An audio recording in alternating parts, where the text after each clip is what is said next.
4. Atendimento à pessoa com deficiência PSD. Ao final deste módulo, você será capaz de reconhecer os conceitos e as questões éticas no cuidado de pessoas com deficiência. Pessoa com deficiência. Ao longo do século XX, tivemos mudanças importantes no desenvolvimento dos direitos das pessoas com deficiência. A maior delas foi a inclusão social, que se tornou lei e política pública, permitindo a diminuição do abismo existente e a inclusão desse grupo na sociedade. No entanto, ainda vivemos em uma sociedade com grande desigualdade social, discriminatória e excludente, que torna esse grupo vulnerável e dificulta a sua total inserção. Mesmo com muitas legislações e propagandas inclusivas nas mídias, prestar assistência com ética e qualidade às pessoas com deficiência PSD continua causando muita polêmica. SMS_failed. Curiosidade. Atualmente, é maior o número de séries, filmes e novelas que apresentam pessoas com deficiência em seu elenco de artistas. Como exemplos podemos citar os seriados The Good Doctor, Specialist, Daredevil, Marvel, Demolidor, e Atypical e os filmes Milagre na Cela 7. Meu nome é Rádio, Como Eu Era Antes de Você, Intocáveis, A Teoria de Tudo e Extraordinário. Entretanto, as personagens PSD retratadas são exemplos de deficiências mais leves e pessoas com altas habilidades. Infelizmente, isso não representa a realidade. No Brasil e no mundo, bilhões de pessoas vivem com algum tipo de deficiência, mas ainda faltam estatísticas que retratem de forma fiel esse grupo. No Brasil, o último censo do IBGE, 2010, registrou que 45,6 milhões de brasileiros apresentavam algum tipo de deficiência. Deficiências atribuídas a PSD. As deficiências devem ser diagnosticadas por médicos especialistas e com emissão de laudo. Veja, a seguir, os tipos de deficiências que podem ser atribuídas a PSD. Mais uma vez, se trata de imagem, portanto, o leitor automático não consegue proceder à leitura, então vou fazer a descrição do que está escrito. Veja a seguir os tipos de deficiências que podem ser atribuídas a PCD. Deficiência mental ou intelectual caracteriza-se por limitações no desenvolvimento mental, cognitivo e sensitivo.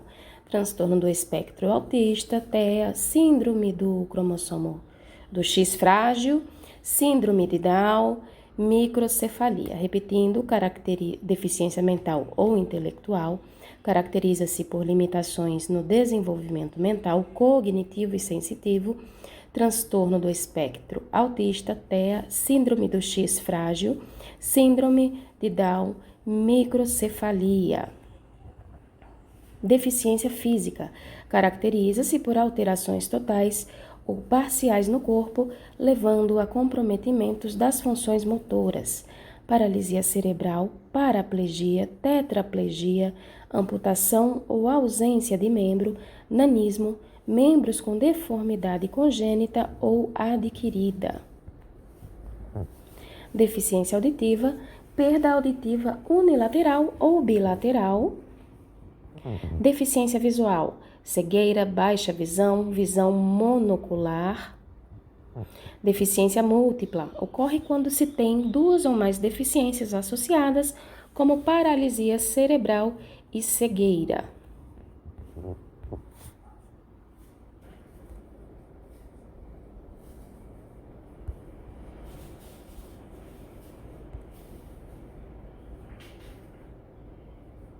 É importante ressaltar,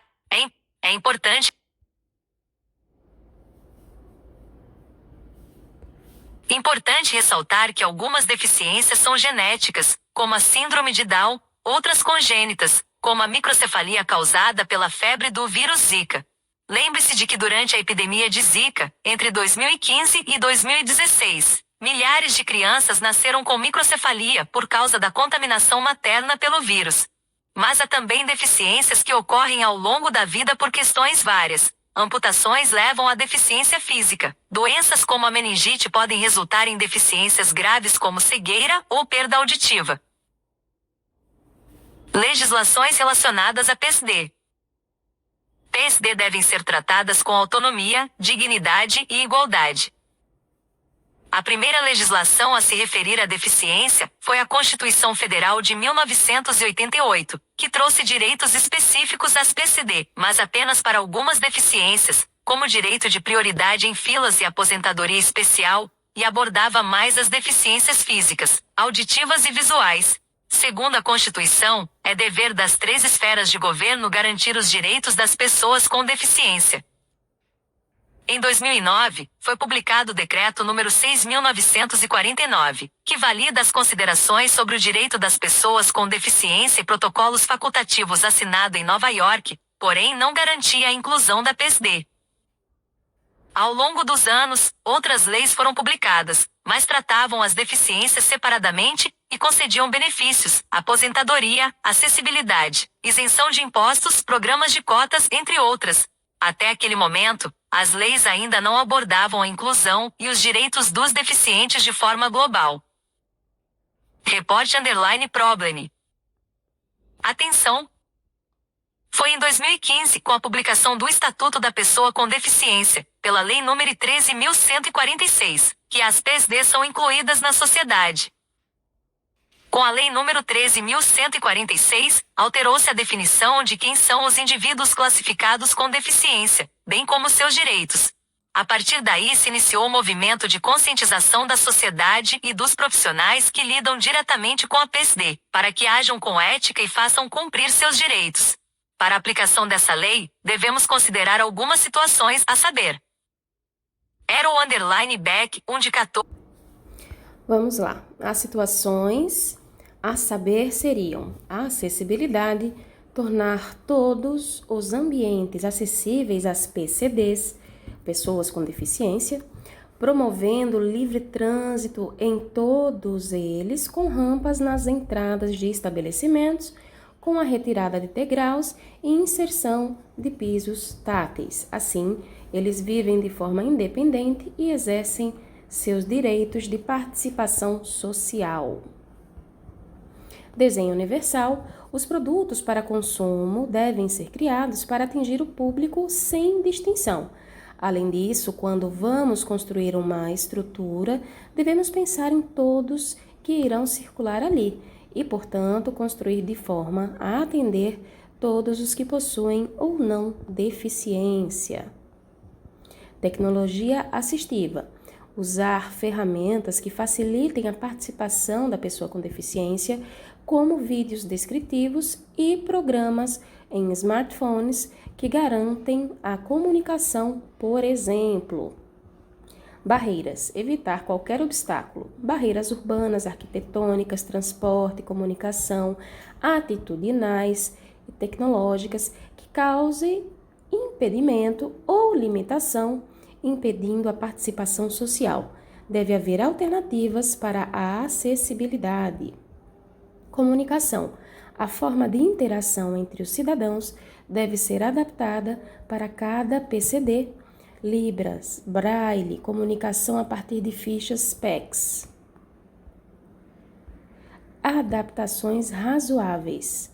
Atentar para modificações e os ajustes necessários que facilitem as condições de vida, como a retirada de tapetes de um ambiente. Elementos de urbanização.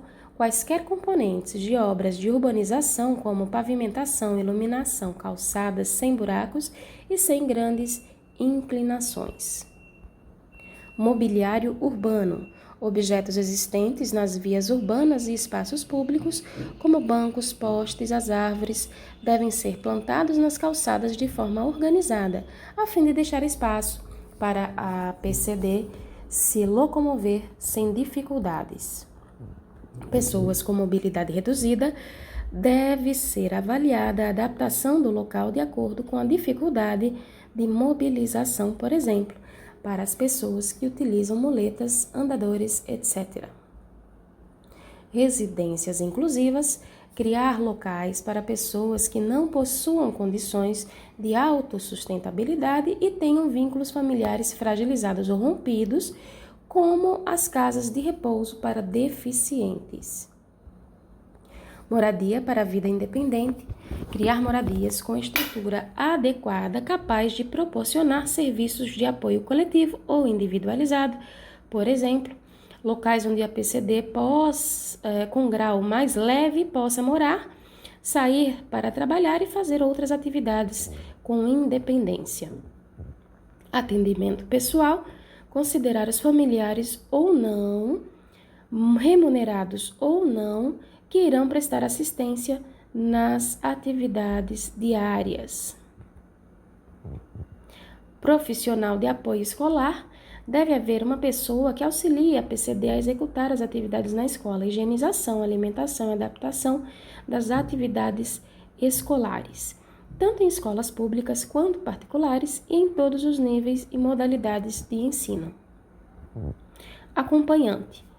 Indivíduo que acompanha a pessoa com deficiência durante a internação hospitalar.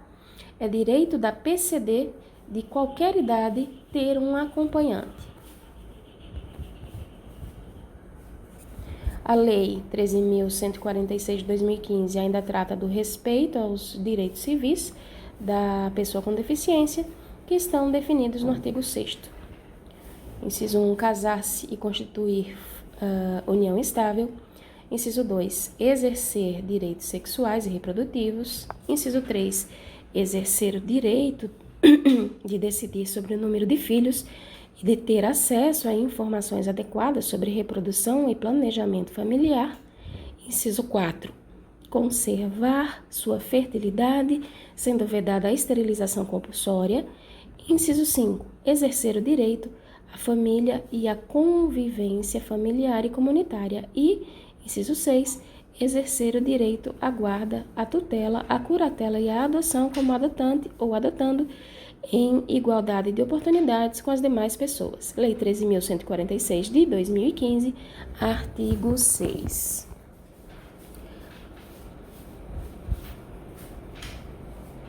A capacidade civil da PSD deve ser preservada. Apenas uma pequena parcela das PSDS não consegue responder por si e necessita de um responsável legal, mas isso é feito mediante avaliação e laudo médico e psicológico. O artigo 9º da Lei nº 13.146/2015 garante a prioridade em todas as filas de atendimentos. No entanto, a fila de prioridades na maioria das vezes não é respeitada por falta de conhecimento das pessoas de modo geral e dos profissionais envolvidos no serviço. Um exemplo é o atendimento prioritário a autistas que, pela deficiência intelectual, não conseguem ficar muito tempo parados, nem esperar por muito tempo em lugar barulhento. Acabam desenvolvendo crises nervosas, choro, agressividade, autolesão. Assim, os profissionais que prestam o cuidado devem ter a sensibilidade de avaliar a fila de prioridades e a classificação de risco, e, se possível, passar esse autista em primeiro, evitando crises maiores. Post_ed. Saiba mais. Embora não sejam classificados como pessoas com deficiência, idosos, gestantes e pessoas com crianças de colo têm direitos garantidos em algumas situações, como prioridade em filas de atendimento e estacionamento em vaga diferenciada. Os demais artigos da Lei nº 13.146/2015 tratam dos direitos fundamentais: direito à vida, habilitação e reabilitação, saúde, educação, moradia, trabalho, assistência social, previdência social, cultura, esporte, turismo e lazer, transporte e mobilidade, acessibilidade, comunicação, participação na vida pública e política. Video_library. Atendimento das pessoas com deficiência. Neste vídeo, você verá sobre os direitos previstos na lei, que garantem atendimento e benefícios a pessoas com deficiência. Olá, eu me chamo Loreta, sou professora e enfermeira, especialista em enfermagem em centro cirúrgico central de material, esterilização e obstetrícia. Nesse vídeo, nós iremos abordar os direitos da pessoa com deficiência na questão do atendimento na saúde. Como fica esse atendimento realizado por nós profissionais de saúde quando atendemos uma pessoa que nos chega que tem alguma deficiência? Antes disso, nós temos que entender quais tipos de deficiência para poder ajudar essa pessoa mais especificamente. Então, nós temos a deficiência física, que são quem? As pessoas cadeirantes, as pessoas que andam de muleta, as pessoas que, por um acaso, sofreram um processo de amputação e usam prótese ou não. Então, essas pessoas que têm problema de deslocamento, eles são considerados deficientes físicos. Nós temos o deficiente mental e intelectual, que vai da parte mais cognitiva, da compreensão, do entendimento, da linguagem, da comunicação. Então, essas pessoas também têm que ter um olhar diferente, porque a compreensão delas numa situação é interpretada completamente diferente de nós. Nós temos também o deficiente visual, que pode ser a cegueira, que afeta as duas vistas, e nós temos a baixa acuidade visual, que pode afetar uma ou as duas vistas. Nós temos também a deficiência auditiva, que pode ser bilateral ou unilateral.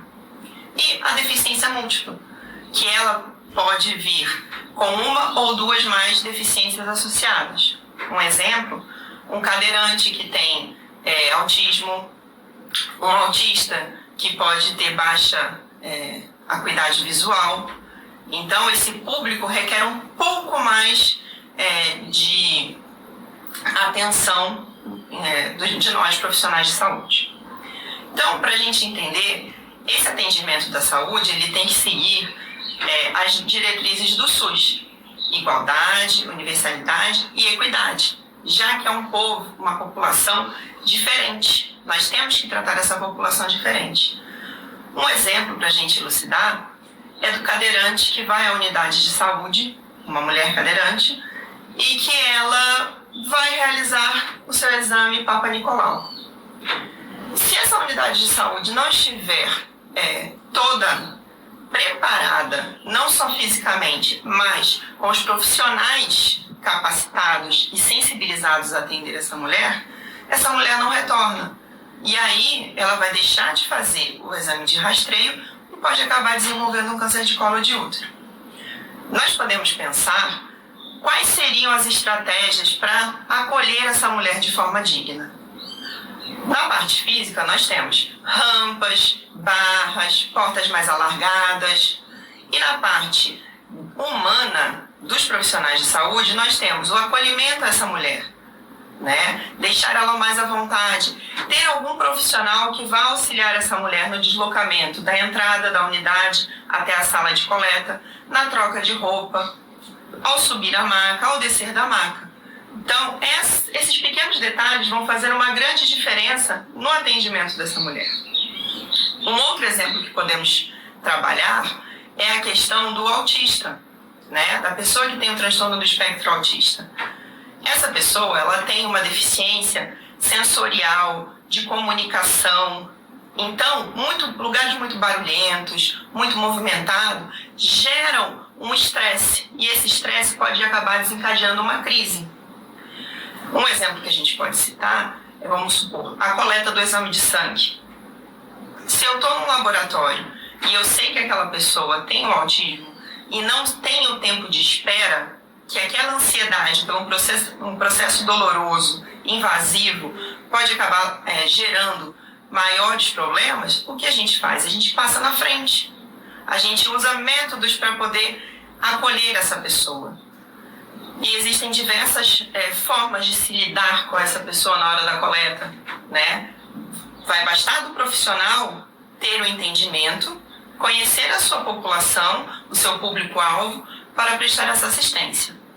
O que temos que ter sempre em mente é olhar as diferenças e tentar adequar essa assistência para essa pessoa com deficiência. E não só as pessoas com deficiências, mas todos os pacientes de uma forma em geral. Obrigada pela atenção. Aguardo vocês numa próxima. Questões éticas relacionadas ao atendimento da PCD. Não muito tempo atrás, as pessoas com deficiência eram excluídas do convívio social, não só pela sociedade de modo geral, mas até por familiares. Eram trancafiadas em casa, não tinham direito a estudar, a trabalhar, à saúde, entre outros direitos garantidos a todos. A garantia de direitos de dignidade e cidadania no campo das políticas públicas é fundamental tanto para a prevenção de incapacidades como para a promoção da saúde. E para a ampliação da autonomia e das possibilidades de inclusão e reabilitação, devendo ocupar a preocupação central na articulação dos cuidados. Mesmo para a saúde, trabalhar com PSD ainda é desafiador, embora elas já estejam incluídas nas escolas e no mercado de trabalho. Isso se dá pela falta de conhecimento de como cuidar, pois as PSD precisam muitas vezes de um atendimento diferenciado com mais cuidado. Além disso, a sociedade impõe padrões de normalidade o tempo todo, aumentando o preconceito contra o diferente. É também fundamental entender as dificuldades encontradas pelos profissionais da saúde no atendimento a PSD, para que se criem grupos de trabalho que discutam de forma ética o cuidado desses pacientes e amparem os profissionais da saúde. Só assim estaremos cumprindo nosso papel de cidadãos e guardiões da ética e da saúde da população. Precisamos também resgatar as diretrizes em que se baseiam o Sistema Único de Saúde, SUS, a integralidade e a equidade. Veja a seguir. Integralidade. É preciso ver o indivíduo como um todo. Por exemplo, a pessoa com deficiência física não precisa apenas de cadeira de rodas, andador, muleta, prótese ou órtese, ele requer um atendimento integral. E os problemas psicológicos advindos de sua situação entram nesse quesito. Close. Equidade. Baseia-se em tratar o diferente de forma diferente. Por exemplo, nem todas as pessoas com deficiência auditiva precisam de implantes ou aparelhos de audição, ou seja, o indivíduo deve ser assistido de acordo com a necessidade particular. Como podemos ver, a inclusão das PSD vai muito além da liberação de seu acesso aos ambientes sociais, é preciso dar condições dignas, igualitárias e com equidade para as PSD. E essa responsabilidade não é só dos familiares, mas de toda a sociedade. Devemos todos fiscalizar o cumprimento da lei e fazer valer os direitos garantidos por ela sem distinção. Playlist _play. Vem que eu te explico. Os vídeos a seguir abordam os assuntos mais relevantes do conteúdo que você acabou de estudar. Play _arrow.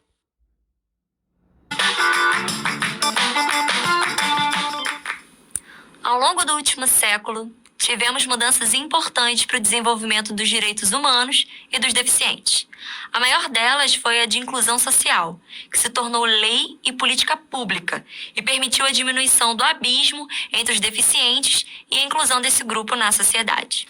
No entanto, ainda vivemos em uma sociedade com grande desigualdade social, discriminatória e excludente, que torna esse grupo vulnerável e dificulta sua total inserção na sociedade. Prestar assistência com ética e qualidade às pessoas com deficiência, ou PCD, mesmo com muitas legislações e propagandas inclusivas nas mídias, é um assunto muito polêmico. Atualmente, é maior o número de séries, filmes e novelas que apresentam as PCDs no seu elenco. Entretanto, as PCDs retratadas são exemplos de deficientes mais leves e com altas habilidades. E, infelizmente, isso não é a realidade. No Brasil e no mundo, bilhões de pessoas vivem com algum tipo de deficiência, mas ainda faltam estatísticas que retratam de forma fiel esse grupo. Por exemplo, no Brasil, o último censo do IBGE foi em 2010, e nesse levantamento, 45,6 milhões de brasileiros apresentavam um tipo de deficiência. Estamos falando em PCD, mas você sabe quais são as deficiências atribuídas ao PCD? Deficiências mentais ou intelectuais caracterizam-se por limitações no desenvolvimento mental, cognitivo, sensitivo, como o transtorno de espectro autista, a síndrome do X frágil e a síndrome de Down. Deficiências físicas caracterizam-se por alterações totais ou parciais no corpo, levando a comprometimento das funções motoras, como paralisia cerebral, paraplegia e tetraplegia. Deficiência auditiva é a perda auditiva unilateral ou bilateral. Deficiência visual consiste em cegueira, baixa visão ou visão monocular. Deficiência múltipla é quando se tem 2 ou mais deficiências associadas. É importante ressaltar que algumas deficiências são genéticas, como a síndrome de Down, ou congênitas, como a microcefalia causada pela febre do vírus Zika. Outras deficiências ocorrem ao longo da vida, no caso de amputações por diversos motivos que levam à deficiência física ou doenças como a meningite que podem deixar sequelas, como a cegueira e a perda auditiva. Bom, obrigada por assistir esse vídeo, bons estudos e até mais! A primeira legislação a debater a deficiência foi a Constituição Federal de 88, que trouxe direitos específicos às PCDs, para apenas algumas deficiências, como o direito de prioridade em filas, aposentadoria especial e abordavam mais as deficiências físicas, auditivas e visuais. Segundo a Constituição, é dever das 3 esferas do governo garantir os direitos das pessoas com deficiência. Já em 2009, foi publicado o Decreto número 6.949, que valida as considerações sobre o direito das pessoas com deficiência e protocolos facultativos, que foram assinados em Nova York, porém não garantiam a inclusão da PCD. Ao longo dos anos, outras leis foram publicadas, mas tratavam as deficiências de formas separadas e concediam benefícios, aposentadoria, acessibilidade, isenção de impostos, programa de cotas, entre outros. Até esse momento, as leis ainda não abordavam a inclusão e os direitos dos deficientes de forma global. Entretanto, é apenas em 2015, quando foi publicado o Estatuto da Pessoa com Deficiência pela Lei nº 13.146, de 2015, que os PCDs são incluídos à sociedade. A partir dessa lei, houve alteração na definição de quem são os indivíduos classificados com deficiência, bem como os direitos deles.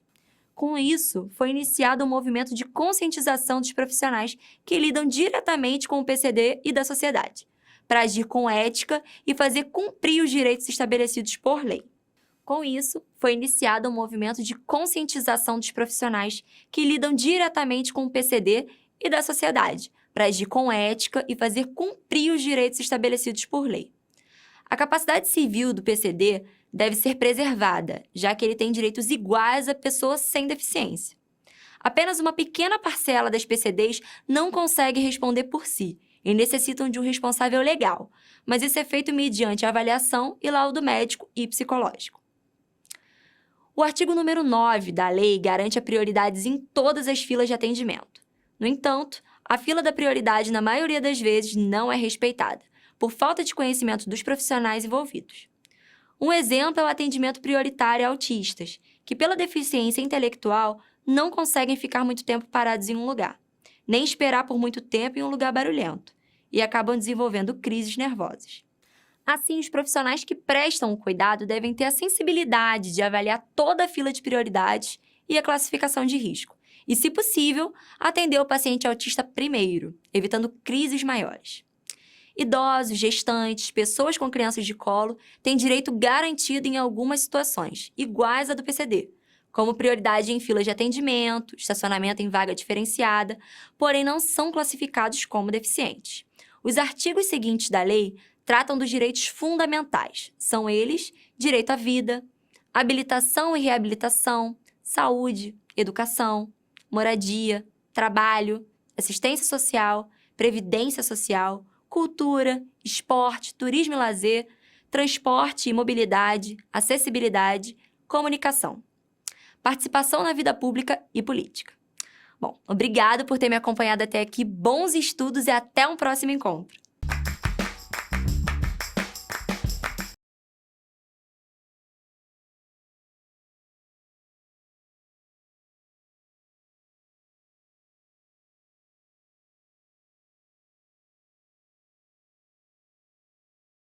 Legislações da PSD. Falta pouco para atingir seus objetivos. Vamos praticar alguns conceitos? Questão 1.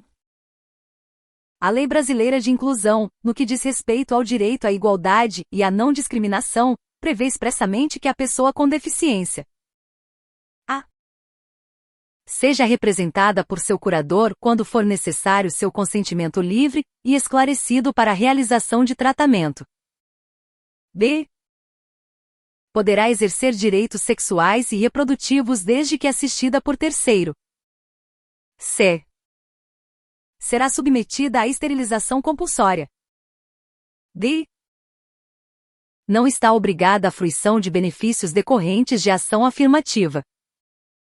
E. conservará sua fertilidade e será vedada sua esterilização compulsória. Responder.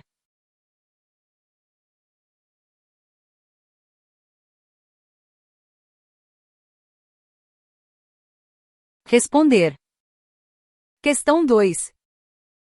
A seguir, são listados os... Parabéns! A alternativa está correta. A Lei nº 13.146/2015 traz descritos os direitos da PCD. Entre eles está a fertilidade, e, portanto, é proibida a esterilização compulsória. A PSD tem direito de escolher se quer ou não ter filhos, bem como quantos filhos deseja ter, e a hora que quer realizar o processo de esterilização, se assim o desejar. Questão 2. A seguir, são listados os tipos de deficiências que existem. Assinale a alternativa que engloba todos os tipos de deficiências que são atribuídas às PCD. A. Deficiência intelectual, física, auditiva, visual e múltipla. B. Deficiência mental, física, auditiva e múltipla. C. Deficiência mental, física, auditiva, visual e múltipla. D. Deficiência intelectual, física, auditiva e visual. E. Deficiência física, auditiva, visual e múltipla. Responder.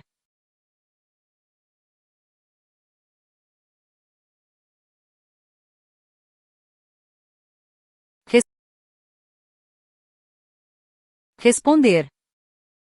Considerações finais. Parabéns!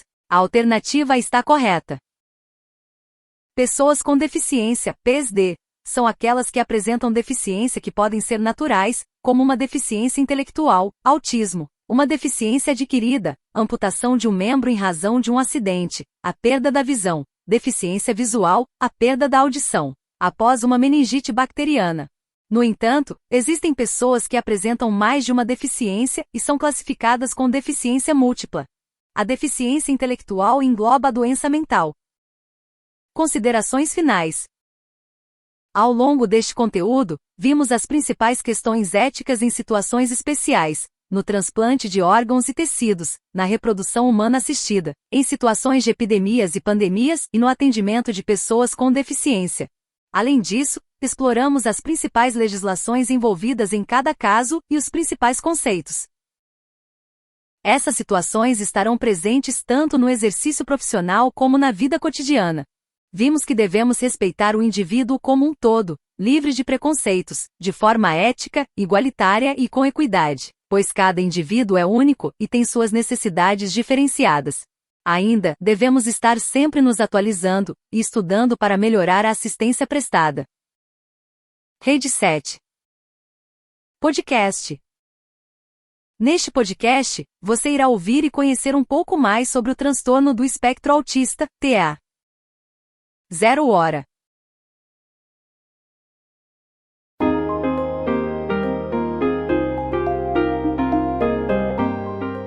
Olá, alunos, tudo bem com vocês? Eu me chamo Loreta, eu sou enfermeira e professora, e hoje nós vamos estar aqui conversando com vocês sobre um tema da atualidade, que é falar sobre o transtorno do espectro autista. Muita gente tem dúvida, muita gente não sabe o que e é um mundo completamente novo que eu vou estar apresentando para vocês e que vai ser significativo para vocês exercerem a profissão de vocês no futuro. Tratar essas pessoas, esses indivíduos, de uma forma mais inclusiva, né, e garantir os direitos dessas pessoas que são portadoras desse transtorno. Então a gente começa falando sobre o que é o TEA, transtorno do espectro autista, né, mais conhecido como a pessoa que tem autismo. O TEA é um transtorno que vai afetar o indivíduo na esfera do seu comportamento social. Então, ele tem dificuldade em socializar com outras pessoas, né, com ambientes, com situações. Então, isso compromete muito a pessoa, o indivíduo que tem o TEA. Um outro ponto que é levantado, que apresenta de comportamento, é a falha na comunicação e na linguagem das pessoas autistas. Então, elas têm dificuldade em manter uma comunicação, em se comunicar. A grande porcentagem dos autistas, eles não são verbais de início, então eles têm essa dificuldade de estar falando o que sentem, o que querem. A gente fala que se imaginem indo para a China e vocês não sabem nada de chinês. Como vocês vão se comunicar? Como vocês vão pedir? Isso gera um medo, um desespero, uma angústia que você não consegue controlar. Esse é o indivíduo com TEA. Ele quer se comunicar, ele quer se fazer entender, porém ele não sabe como. E aí hoje já temos diversos tipos de ferramentas para auxiliá-los. E um outro ponto importante, né, é a restrição do comportamento e de interesse nesse indivíduo. A gente vê que o autista, ele tem o chamado hiperfoco, que é isso.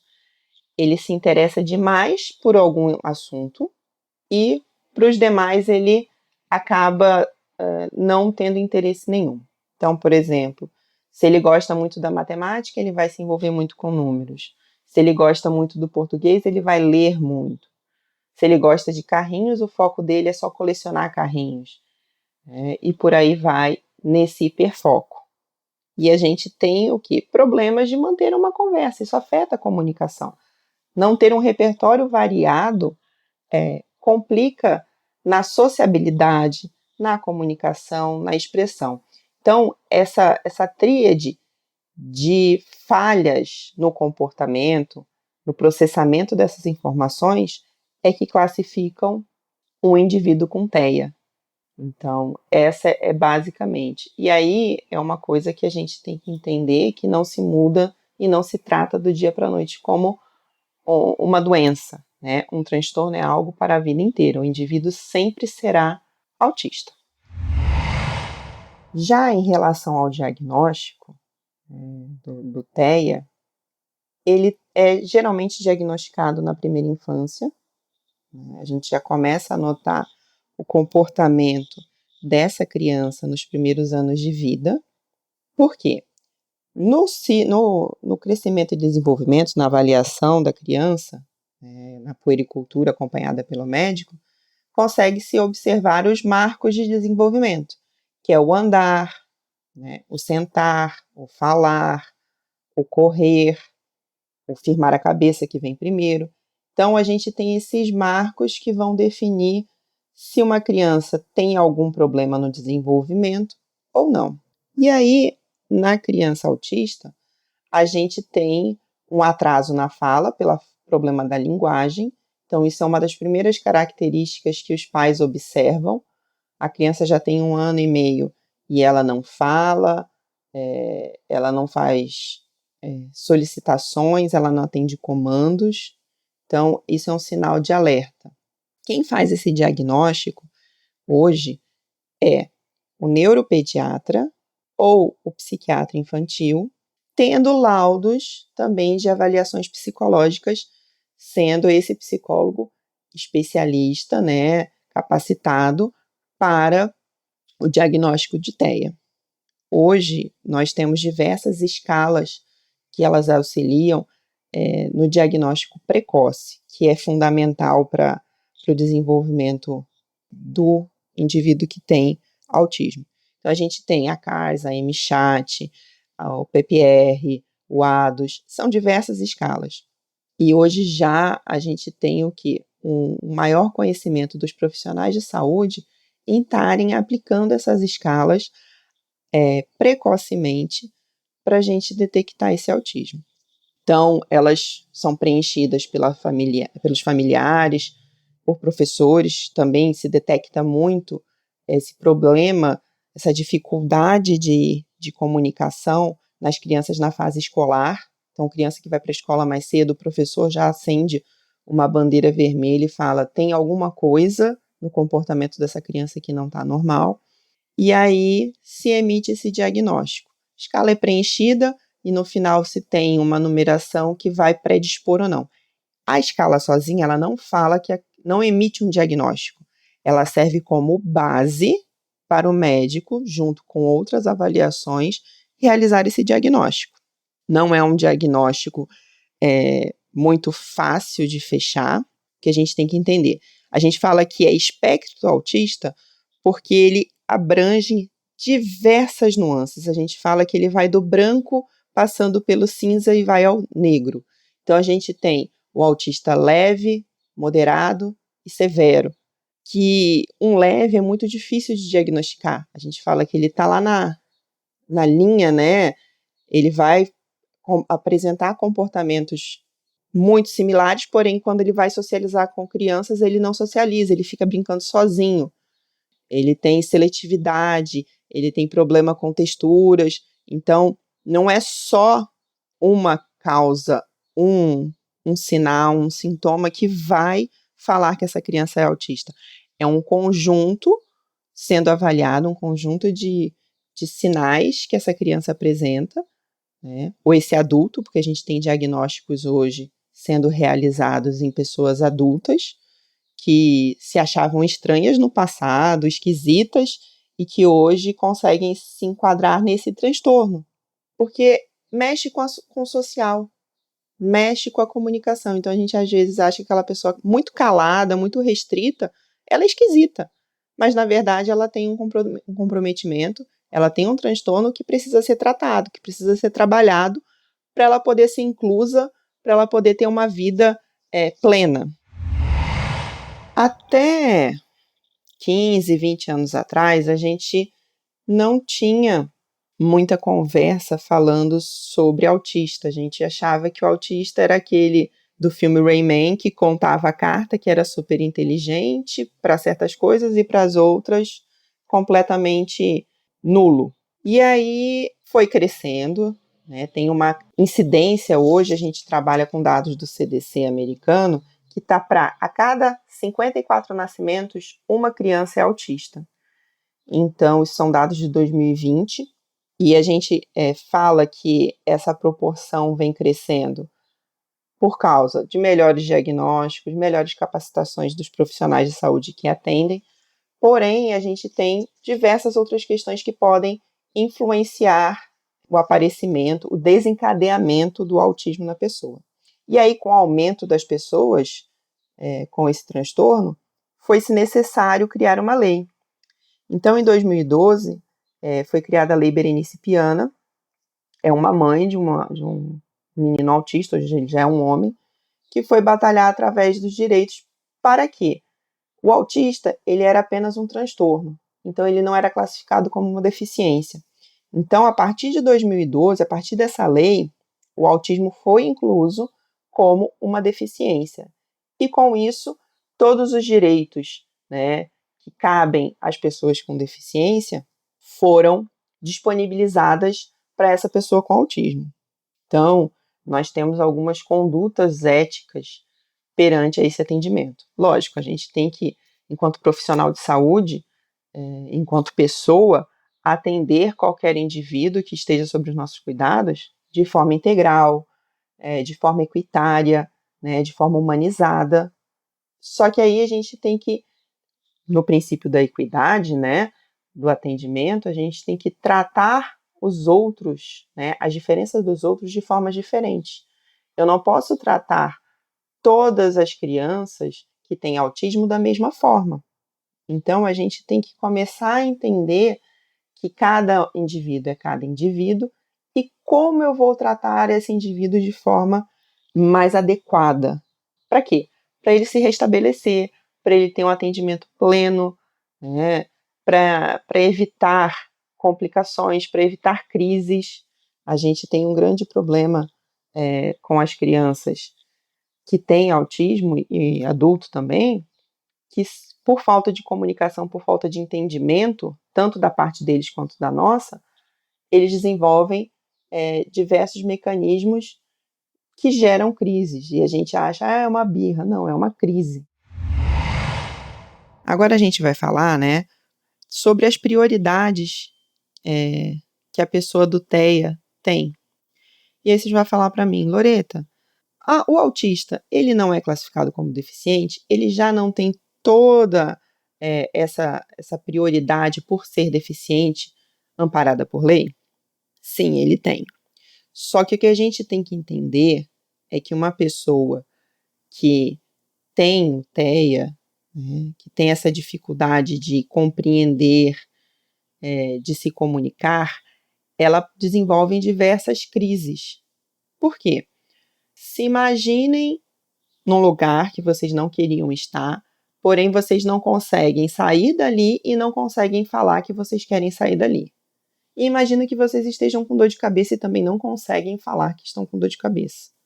Isso daí é uma situação que a gente enfrenta na hora que a gente leva a criança com TEA para um atendimento, num hospital, num posto de saúde, numa clínica particular, qualquer atendimento numa clínica odontológica, num laboratório, essa criança ela não sabe o que é esperar. A gente trabalha com essa criança para essa criança aprender.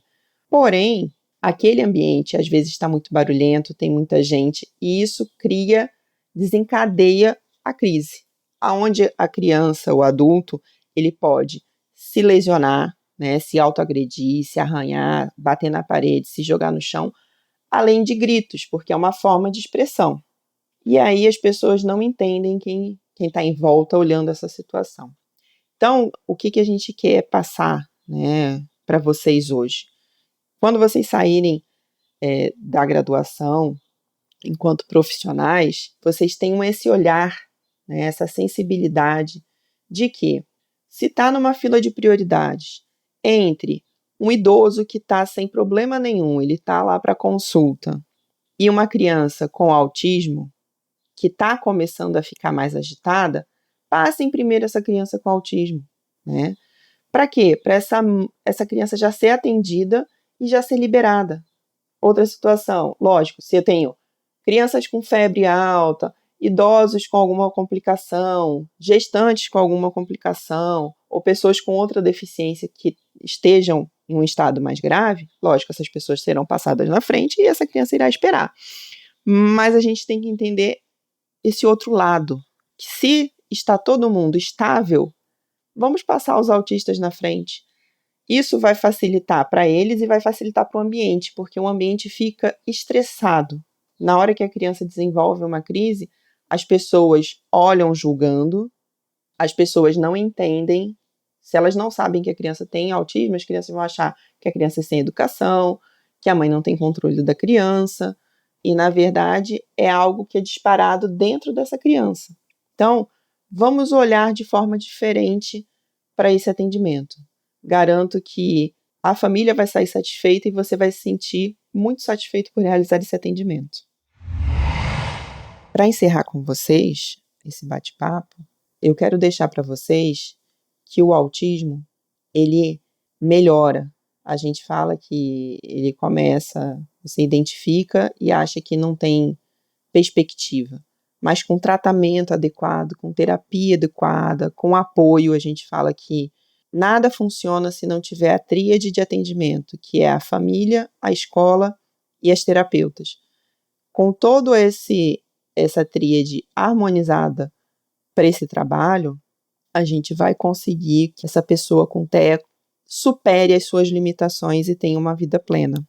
E toda vez que vocês pensarem no indivíduo com TEA, pensem nos mecanismos que a gente usa para controlar a nossa ansiedade. Eu falo isso quando eu trabalho o autismo com as crianças, para elas visualizarem. Quando a gente está muito ansioso, um indivíduo neurotípico, né, que não tem nenhum transtorno, a gente enrola o cabelo no dedo, bate os dedos na mesa, sacode a perna. Isso são mecanismos, são válvulas de escape que nós temos. E os autistas, eles têm válvulas de escapes menos sutis do que essas, que a gente chama de estereotipias. Então, se você vê uma pessoa balançando as mãos, pulando, fazendo careta, né, se balançando para frente e para trás, são características, não riam. A gente fala que a gente não pode rir do outro, mas a gente acaba querendo rir. Não riam. Pensem que pode ser uma pessoa com autismo que está tentando dissipar a carga de ansiedade que ela está. Então, fica aqui esse bate-papo, essa conversa que a gente teve sobre autismo. Se quiserem saber mais, pesquisem, as redes sociais estão cheias, os sites estão cheios de associações para autistas, que tem muita informação. Muito obrigada e um bom estudo.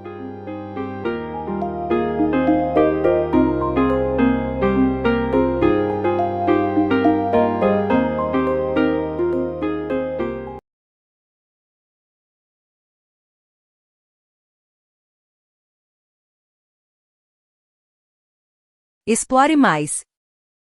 Para saber mais sobre os assuntos tratados neste conteúdo, leia os artigos. Saúde das pessoas com deficiência no Brasil. Uma revisão integrativa na perspectiva bioética, dos autores de Bárbara Bovonil Viegan e Jussara Marial Leal de Meireles, publicado na Revista Latino-Americana de Bioética, V19, N2, P29, 44, 2019. Perspectivas bioéticas sobre tomada de decisão em tempos de pandemia, de Mário Antônio Sanches e colaboradores, publicado na Revista Bioética, V28, N3, julho 7, 2020. Bioética e biodireito, da doação ao transplante de órgãos, de João Paulo Vitorino e Carla Aparecida Lena Ventura, publicado no Brazilian Journal of Forensic Science Medical Law and Bioethics, V6, N1, P72, 83, 2016. Reprodução medicamente assistida. Questões bioéticas, de Sandrina Maria Araújo Lopes Alpes e Clara Costa Oliveira, publicado na Revista Bioética, V22, N1, P. 66, 75, 2014. Covid e vacinação obrigatória. Considerações e advertências, publicado pela Organização Pan-Americana da Saúde, OPAS, Sumário de Políticas, 13 de abril, 2021. Picture_as